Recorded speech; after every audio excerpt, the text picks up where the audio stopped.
Hello and welcome to the debate. I'm your host Rafae Iqbal, and in today's show we'll be talking about, of course, Donald Trump, as he is sworn in as the 47th President of the United States, and of course the first address that he had after his swearing-in ceremony.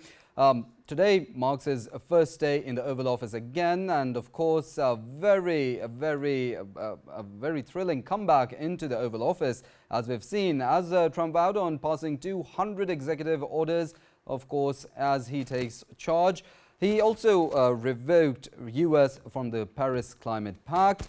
Immigrational policies have been hinted towards major reforms, such as imposing a national emergency on the southern border. Of course, he also has hinted back at taking back the Panama Canal and, of course, ensuring press freedom in the country as well. The overall summary of his yesterday's address was his commitment to make America great again. We'll be deliberating on all the aspects regarding Donald Trump's first address and the implication it will have for the globe at large with regards to these shifts in, of course, the policies. In the studios, we've been joined by senior analyst Farrukh Pitafi. Along with that, we've been joined by geopolitical analyst Faisal. And on Skype, we'll be joined later by Dr. Karl Kaltenthaler, who's a professor of political science at the University of Akron. Starting off from Farrukh Pitafi, of course, a very thrilling speech and a very dynamic speech that we heard yesterday from Donald Trump. Yeah. What do you make out of all the commitments made and how he has promised to uphold those commitments that he made during the campaigns? Right, Rafi, thank you very much for the opportunity. Thank you very much for the question. I think that if we want to understand who America's new president is, you have to actually make it clear which speech are you referring to. Because, immediately after his oath, he did deliver a speech, one, then another one. And in the end, when he was signing all the executive actions, at that time he spoke to media and press also. He is 78, right? At that age, neuroplasty being what it is, and his energy level is astounding. And there was, of course, the whole pageantry and everything. So there was a dance also, and then there were dinners and luncheons. So what we know so far is one, right, immigration. Yeah. Farrukh, I'll have to come towards you. There's technical difficulty, but before that, I'll include comments from Raja Faisal. Raja, what's your analysis of course, the address by the new U.S. President Donald Trump? Yeah, Rafae, obviously, when we talk about the current president of U.S., 47th president, is the second term he's come into the office, the Oval Office. Even previously, he was full of energy. Previously, he was obviously full of commitment to his own people. That's why he has always been saying America first. He has always been saying, let's make America great again. And once again, he has been given a chance to make America great again. And to be honest, I mean, earlier Farrukh highlighted the right point, and that is related to his energy. I mean, so far, that's what I wanted to say, that almost 4 speeches he has made, and the kind of interactions he's having with media, with obviously, people at large, and the kind of commitments he's fulfilling in terms of executive orders, we can say that the executive who have been obviously making big claims, he is delivering, and he has started delivering from the very first day. And this is what I think was expected from him. He has been, of course, claiming to do a lot for the world as well. We still have to see how he goes along with the foreign policy of U.S. Definitely. Currently, of course, we know that there are many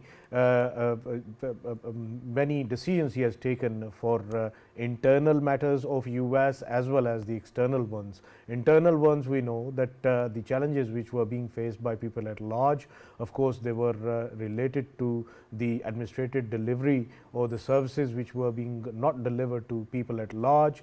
We know that the human rights activists, their voice was being shunned during the Biden administration. I mean, right now we are experiencing on the social mediums as well. People are raising their voice. People are exercising their human rights, and they are exercising their freedom to speech, which they are making the videos of, and they are showing to the world that the Trump has arrived. And if we talk about the executive order, which was being anticipated by his followers, his voters largely, and that was related to, of course, we remember that there was a chaos in US when Biden took the Oval Office, and after that, of course, nearly 1,500 people, they were imprisoned, and now with the executive order, all of them, they will be coming out. And if we talk about promises related to Mexico, of course we know that Mexico, it was center of gravity. People who were entering into US illegally from the Mexican border. I mean, there were claims of Trump during the election campaign, and he is delivering it, and he has started delivering it with the very first executive order of obviously involving the military itself, and telling to military to stop that border. And one significant thing which was highlighted by him in the campaigns, and that was related to drug cartels, that was related to criminal gangs that were, of course, penetrating in US from the Mexican border. From the word go, he has simply said that I'm going to declare all of them as in terrorist organizations. Definitely. And now they will be, of course, dealt with not only outside the borders of US, but at the borders as well as within the cities of US. Right, of course, very well said. As for Pitafi, of course, we have joined by our guest as well on Skype. But of course, for Pitafi, your remarks as you were completing what you had to say earlier. Right. You can actually go to the guest. Well, definitely, I'll include comments from his as well. We have been joined on Skype by Dr. Karl Kaltenthaler, Professor of Political Science at the University of Akron. Thank you for joining us and being part of the conversation. Of course, a very momentous occasion in the United States. Donald Trump has been sworn in as the 47th president at its first day in the Oval Office. And of course, a very thrilling comeback indeed. What do you make of the development since his swearing in and, of course, his address to the people, to the American people, and to the media? Well, first of all, it was an unusual inaugural speech. It sounded more like a campaign rally than really an inaugural speech. And my major takeaway from it was that he's very much looking at his legacy, what he will be remembered for from his presidency. So I think he was trying to set up for the American people that he will leave a very, very big imprint on America and the world by the time he's done with his second term as president. Things like renaming the Gulf of Mexico, things like taking the Panama Canal back. These are the kind of things that are very much, I think, made to be political points within the United States rather than to have any kind of real impact policy-wise to further an agenda that's not political. Definitely, and of course, with regards to that, we've seen a lot of statements coming in, such as, of course, the new tariff policies with regards to China, of course, taking back the Panama Canal, as you also stated. Don't you think such policies would give rise to geopolitical tensions? And of course, what would you make of that? Yeah, absolutely. I mean, if he does what he says he's going to do, put tariffs on Mexico, put tariffs on Canada, put tariffs on China, that will cause significant tensions not only with an adversary, the U.S. views China as an adversary, but will cause tensions with our friends because the United States views Canada and Mexico as friends. I do wonder, though, how he is going to be able to really execute those policies the way he says he wants to, given that they will hurt American business significantly. He seems to understand tariffs as taxes on incoming goods, and the taxes that are collected go into the pockets of the American people. We know that tariffs don't work like that, that when tariffs are put on products, the people who make those products raise their prices, and then it causes inflation within the country that gets those products. So this, along with his immigration policies, I think will face some pretty significant pushback from the American business community, because both the tariffs and the idea of rounding up millions of people who are in the United States in an undocumented manner will have very bad effects on the American economy. So I think it's good politics. When it gets executed, I think it will be a different story. Dr. Karl, when we talk about Middle Eastern crisis, we know that it was the epicenter of the debates as well. And of course, it has a lot to do with people who were coming on the roads and they were exercising their human rights when it comes to they exercising, their freedom of speech. At that time, we know many of the students, they were wrong-handed by the previous Biden regime. Now, can we say that if them students come on the roads again and protest against the assistance of US to the Israel, which was extended before, which has been extended to Israel time to time, and now we know that nearly more than 50,000 people of Gaza, they have lost their lives. In this whole context, can we say that Trump era would be different one, and they would stop or halt the support to Israel whenever they see their own people coming on the roads calling whatever was happening as a genocide? No, absolutely not. And to be honest, I was a little baffled by the assumption by some Muslim American leaders that Trump would be a better option than Biden when it came to the Palestinians. Granted, Biden did give Israel the weapons that they asked for, but Trump is much more pro-Israel than Biden was, and much less sympathetic to the Islamic world. And so if students go protest again in the United States, they're not going to change Trump's mind. In fact, Trump will use it as a political wedge, like he does a lot of things like that, and say that these people are anti-Israel, they're anti-American. He may even call out the police or the National Guard on these people, because we saw that he did those things during the racial injustice protests in the United States in 2020. So I wouldn't look to Trump to be someone who's going to help the Palestinian people.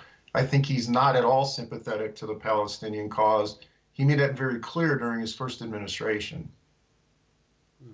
Right. Dr. Kaltenthaler, let me ask you regarding, again, since you were talking about Gaza and whatever has happened there. Yesterday, when President Trump was asked about it, he said that he did not think that peace is going to hold there. Do you think that at this moment, with whatever is going on with Israel, things are bound to fall apart? And how would we know? And secondly, what exactly will be President Trump's reaction if that happens? So I think President Trump did not want to inherit the Gaza problem when he became president. And I think that's why he said all hell will break loose if the hostages aren't released when he becomes president. But the thing that's interesting is a lot of people in America interpreted that to mean that he was threatening Hamas or the Palestinians, that if they didn't give up the hostages, that he would somehow use American military power against Hamas or the people in Gaza. There's not much more you can do to the people in Gaza than what's been done by Israel, right? The Israelis have had a no-holds-barred campaign against Hamas targets and indirectly then civilians in Gaza. Having said that, if the peace breaks down, do not expect Donald Trump to play the role of peacemaker. He wanted this problem solved. The whole hell breaking loose thing was pressure on Netanyahu to sign off on the deal, because in America it was widely recognized Netanyahu was the problem, not Hamas. Netanyahu has political reasons to continue that conflict. If the conflict does reignite, and I think it is actually probable that it will reignite, once again because of Netanyahu's political calculus, I don't see Trump being any different from Biden when it comes to support for the Israelis. The unfortunate thing for the Palestinian people is whether you have a Republican in office or a Democrat in office, it doesn't really matter because the politics of the U.S. are such that any president in the United States is pretty much constrained to supporting Israel come hell or high water. Let us now actually zoom out from the conflict and look at the macro picture. We keep on seeing various tides in American history, right? Regarding foreign policy, it was terrorism. Before that, it was Cold War. Then, when Donald Trump was in power, it was a great power competition. Now it seems that economic nationalism is the center of it all. Do you think that in coming days it is going to have cascading effect on world order as well, and it is going to change various bodies as they stand, from NATO to others, UN? So this is a question that many of us in the United States wonder what the answer is. The thing is with Trump is that a lot of this is very unpredictable. I think a lot of people wrongly assume that Trump has a very well-defined sense of foreign policy, what his foreign policy goals are, how he views the world. I think there are some central things that he thinks about, but he doesn't have a very coherent or well thought out foreign policy vision. One thing that does seem to drive his thinking is he thinks the United States is getting, in his mind, ripped off. So in other words, he thinks that the United States for too long has been footing the bill for other countries, for example, the European countries when it comes to NATO, that other countries are ripping us off when it comes to trade because we have a trade deficit. And so his view is these things have to stop. America has to stop supporting all of these things, supporting NATO, supporting countries that have trade surpluses with us, because we shouldn't have a trade deficit, according to him. The problem is that these things are very, very central to world stability and to prosperity. It's not just, NATO's important to keep peace in Europe. The world order based on rules of trade is central to keeping trade moving. And we saw the negative consequences of when you have no rules in the 1930s, when countries put tariffs on each other, and it led to the cascading global Great Depression. I hope we don't get there again. I hope history doesn't repeat itself, but Trump doesn't view the world rules as helpful to the United States. He views them as constraining. So he could view during his presidency an attempt to kind of, by the United States, either ignore the rules or break the rules down, where we have a system that is based more on who's powerful getting what they want rather than having to follow any rules.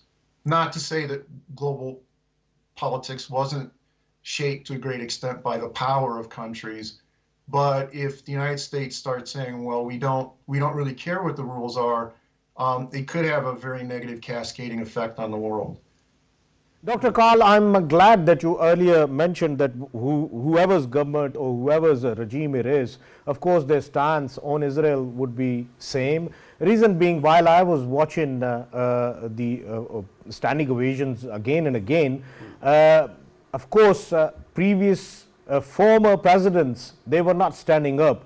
Neither Joe Biden did, nor Obama did, nor Clinton did, nor Vice President Kamala Harris did. But as soon as it was declared that Israeli hostages, they've been of course freed, everyone stood up, and they were even telling each other to stand up on this. This is where we have to stand up. Everyone has to stand up. So this shows that there is of course leaning towards a policy, leaning towards the Israel.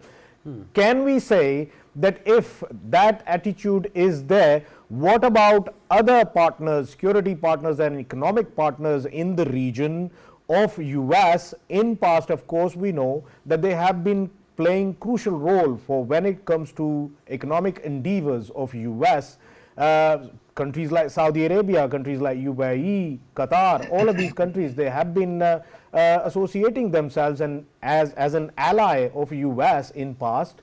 Can we say that they can play a role in terms of meeting with Trump and giving other options as well? We shouldn't be forgetting Iran issue is still to be dealt with, and of course Iran, with Iran, other Middle Eastern countries, they have problems too. So if this stance is a little neutral stance, that can help Trump to achieve his economic endeavors as well in the region. And regarding, financial leverage, particularly yesterday, President Trump was asked about the first country he's going to visit, and he mentioned UK, right? And then he said that although in the past he went to Saudi Arabia because they bought $450 billion worth of American merchandise.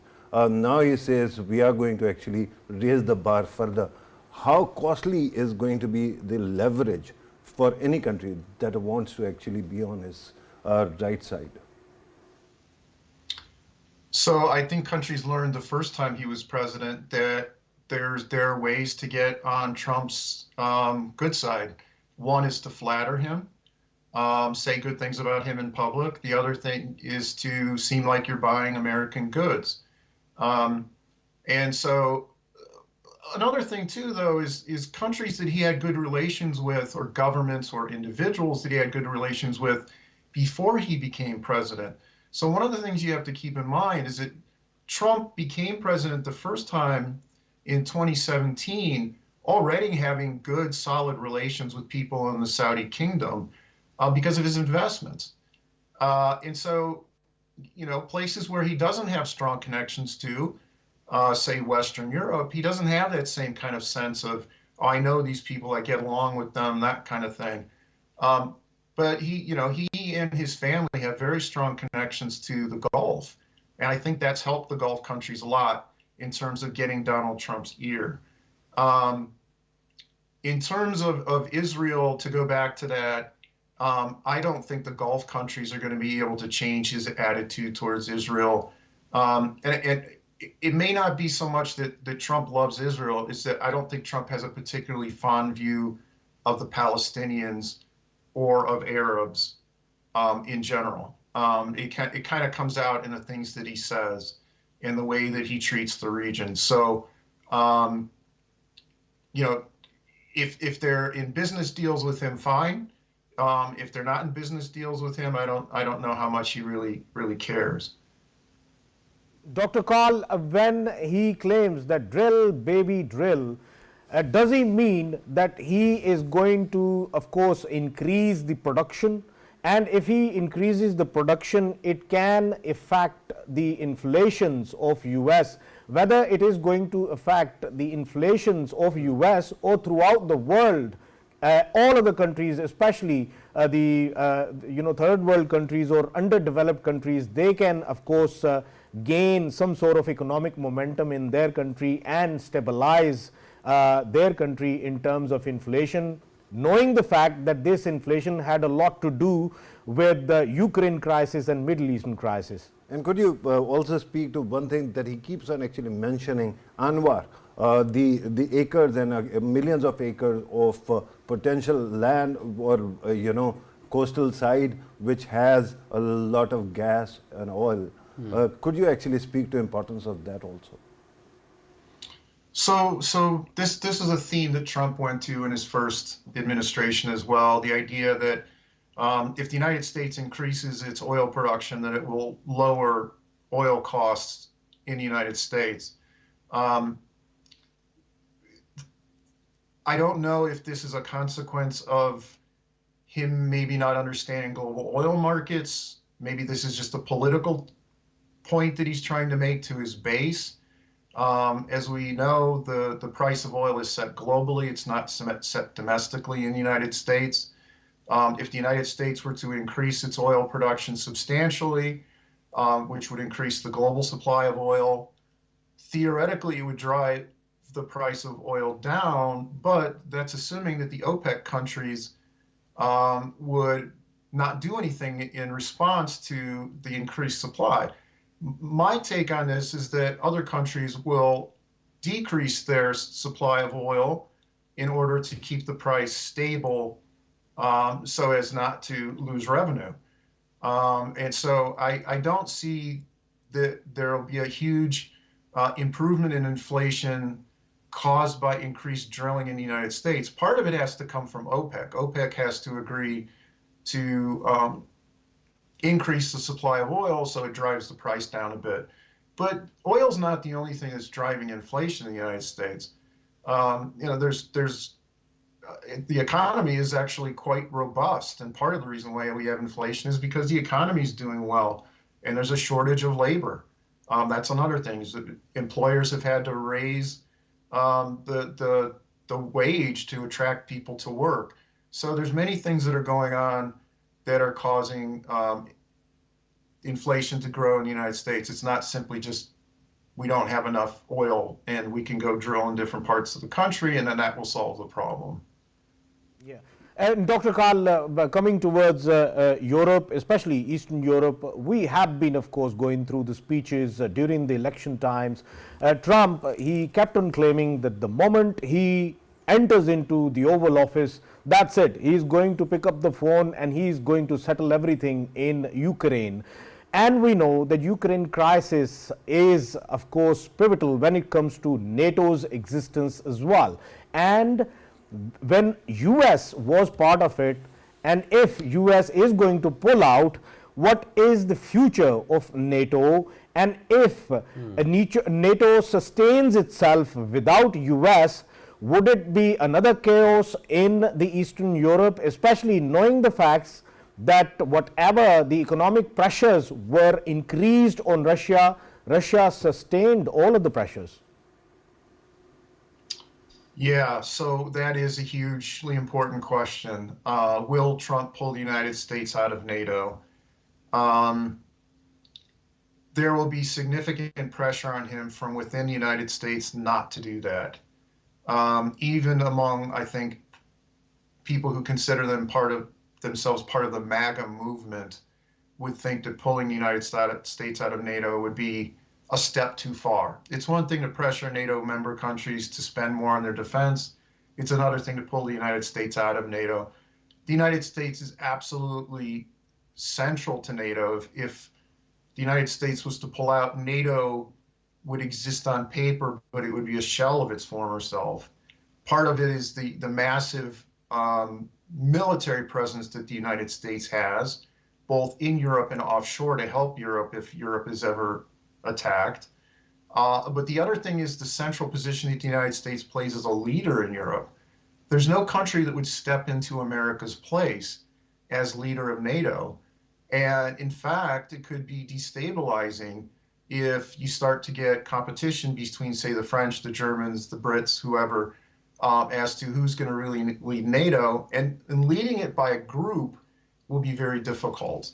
You know, even though NATO has a council and it seems fairly democratic, the Americans really lead it, and that's important. So I think one of the main questions that people who are involved in national security, like myself, think about, if Trump does pull the United States out of NATO, what will be Russia's reaction?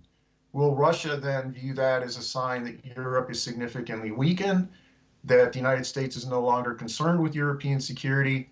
And then does the Russian regime under Putin then decide that they're going to try to reclaim some of these other territories that they say are rightly Russian? For example, the Baltic states. I know there's significant concern in the Baltic states that the Russians are looking at them next. Ukraine, then the Baltics, and maybe even part of Poland, which the Russians say is rightly part of Russia. So this could be very destabilizing.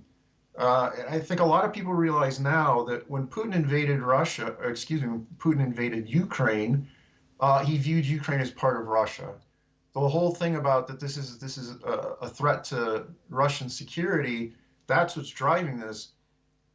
If you listen to what he said since then, it's very much that Ukraine really doesn't have a right to exist. It belongs in Russia. That's where it really should be. So, you know, if you take him at his word, some of these other countries aren't safe either. For Pitafi, I'd like to include your comments with regards to how the conversation has shaped up as well. Thank you very much. I hope this time I'm audible. Yes, you Right. are perfectly Okay. audible. Okay.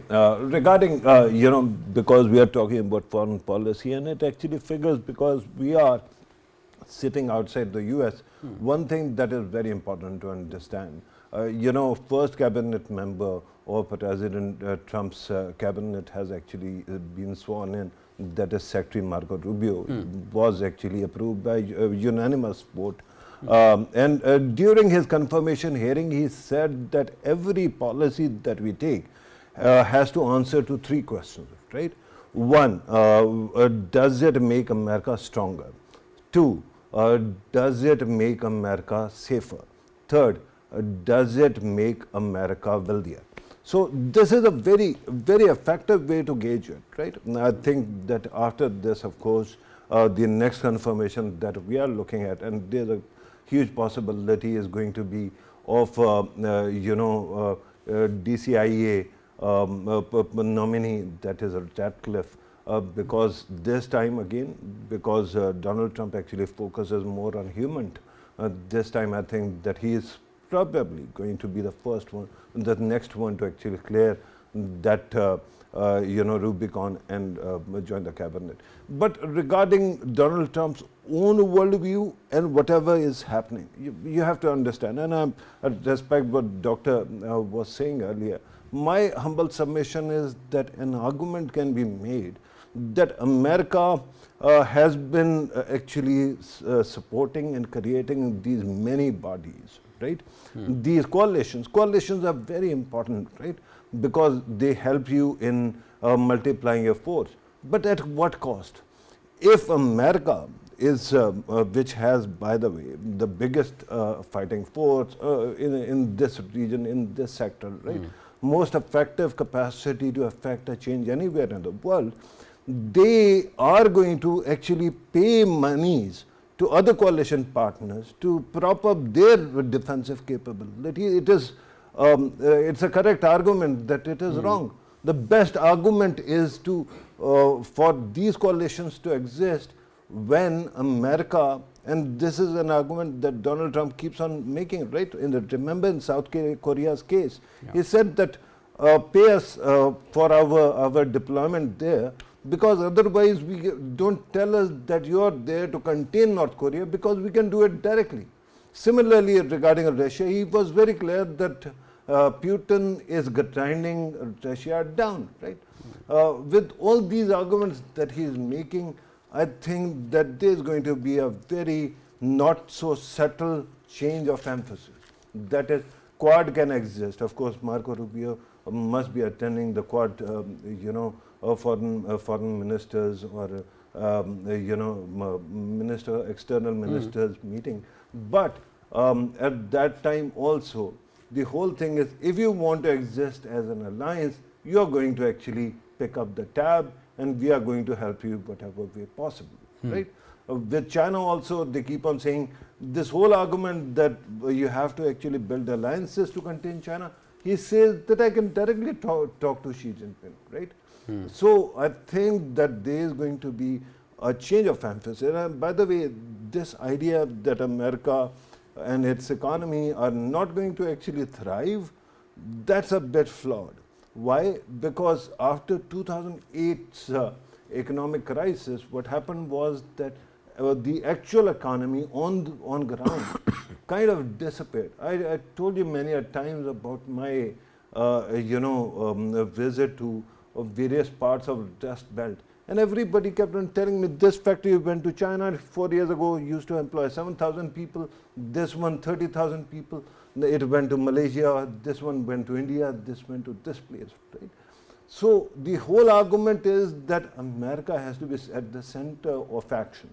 I think that this is an argument that makes sense. While, of course, I defer to what Dr. Saab was saying, that there is importance to all these processes that are going to be there.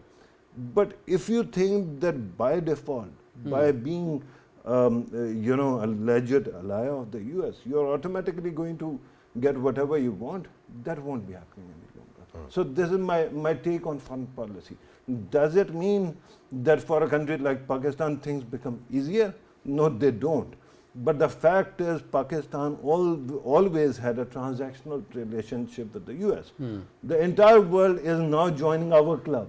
They are going to have transactional relationship with the US as well, and I don't see any harm in that. Yeah, and Rafae, with your permission, Yes, wanted please to do. go towards Dr. Kaul once more. As Farrukh has highlighted about Pakistan, what kind of stance we can be expecting from President Trump's second term. Just wanted to ask Dr. Kaul, we know we have Afghanistan where terrorism is still erupting from Afghanistan's borders, of course getting into Pakistan, and of course we know that it reaches out to other countries as well. We know when Doha Accord took place, Taliban committed to it that they will never allow their land to be used against any of the neighboring countries, including Pakistan. But here we are still fighting the terrorism, and the bordering provinces of Taliban of Afghanistan, of course Taliban are failing to contain them.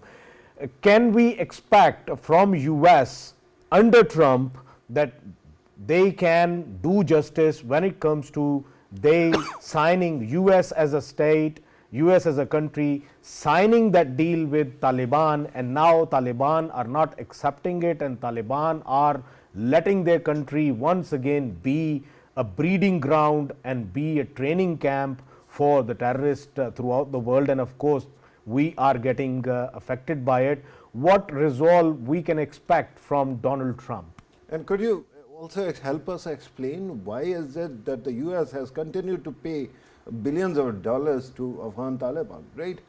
Especially after their rise to power. And secondly, when Donald Trump says that we will be paying more money only when you're going to return our equipment, do you think that that is something doable? So I've been asked many, many years by Pakistanis, how do American presidential administrations view Pakistan? And I have to say that there is quite a bit of continuity in how American presidents view Pakistan, even though the policy's been different over time. Pakistan is peripheral to American interests. That's how American presidents have viewed Pakistan. It's not central to American interests unless there's a major crisis in the region. For example, when the Soviets invaded Afghanistan in 1979, and there was then the jihad going on against the Soviets, Pakistan became important. They got a lot of attention. Then we ignored it after the Soviets left. And then we paid attention again after 9/11 in 2001. And Pakistan was important in the fight against the Taliban and Al-Qaeda in Afghanistan. Now that the Taliban are back in power, there's barely any attention in Washington at all to Pakistan. And I don't see that changing. I think that would only change if there was a major terrorist attack against American interests, particularly if it happened in the American homeland, that originated in Afghanistan or originated in Pakistan. Very, very few people are paying any attention to what's going on in that region right now, even among foreign policy experts. Afghanistan is kind of viewed as a solved problem, and Pakistan doesn't matter anymore. So I hate to say it to Pakistanis that look to America to try to help stabilize this situation in Afghanistan. I would be deeply, deeply shocked that that would happen. And I'm someone who follows this because I work on Pakistani and Afghan security issues. It's not going to happen, like I said, unless there's a major terrorist attack that originates from either of those two countries that attack America. Billions of dollars, sir, being paid to Taliban, and Donald Trump, when he says that you return our equipment, otherwise we are not going to pay you. Yeah, well, that money is money that is considered humanitarian aid. It's not considered money to the Taliban. That's funneled through different. It's not direct government to government. Um, so Trump is saying, give us back our equipment that we left there, or the money doesn't go to you. Yeah, he may stop the money, but in American foreign policy circles, people know that that money is desperately needed by the Afghan population, because they're starving, and the Taliban once again have proven that they're inept economic managers of the country. We saw this the first time the Taliban ruled. They could not manage the country because the people who they put in charge of these things have no clue how to run an economy. I mean, this time it's a little bit better because you have some people from the former regime who had economic expertise who've simply been kept on by the Taliban, but still, many of the people who run ministries in Afghanistan are there because they have some kind of connection to the top mullahs, not because they have any clue about how to actually do what they're supposed to do. So, the Afghan people are really in a bad way, particularly Afghan women. I mean, Afghan women have been completely excluded from the workforce. And if you're an Afghan woman who's not married or you've been divorced or something like that, you're a very desperate person. So, Trump may say we want to get the equipment back, but once again, this is kind of his worldview that we're getting ripped off. We gave all this equipment to Afghanistan. The Taliban came to power. Now we've got all this equipment that they are using. We need it back. Give it back to us. Of course, the Taliban are not going to give it back. That's just not going to happen. And so it's possible that Trump will simply stop paying the money. And, the people who are going to suffer the most from that will be the Afghan population. Dr. Karl, we have seen in past, especially in 2017 and 18, when US was fighting against ISIS Khorasan in Afghanistan, for a span of time, Taliban were actually in coalition with US while fighting against ISIS Khorasan, and they considered ISIS Khorasan as the common enemy. When it comes to common enemy, can we say that in coming future, a very recent one I'm talking about, a very coming future, can we say that US can maintain a coalition and an alliance in the region with Taliban as well, looking at whatever happened last year related to, of course, Iranian missiles getting into Israel, and that bothers US a lot, and in coming days we can say that US might do something about that as well, and if there is something to do with that, then Afghanistan, especially Taliban, they become very important as well once more. I'd be surprised if that happens, simply because Afghanistan, under the Taliban, has very little strategic wealth that the United States cares about. The country that seems to care more about it is China. That has to do with minerals. One of the things you have to keep in mind is the Taliban, they're not that pragmatic. I mean, if you think about it, they've shown that they're still deeply, deeply ideological. Yeah, they make deals with China, but the United States is still the country that they view, that oppressed Afghan Muslims for so long, that brought the former regime to power. I'd be surprised that the Taliban really would want to do significant business with the United States. But also, I think there's a lot of voices in the United States that would be very opposed to the American government getting into a deeper relationship with the Taliban. You have to think about how many veterans fought in the war in Afghanistan and feel very betrayed by the fact that, we pulled out and the country collapsed and the Taliban came to power. People would be very, very bitter that the United States then approaches the Taliban and tries to have a working relationship with it. I just don't see it happening. Definitely, and of course, with that, we'll wrap up the topic that we have for today. Of course, Trump's being sworn in as the 47th president and his first day in office. Of course, the developments that are to unfold and the shift in policy changes and the impacts that they will have.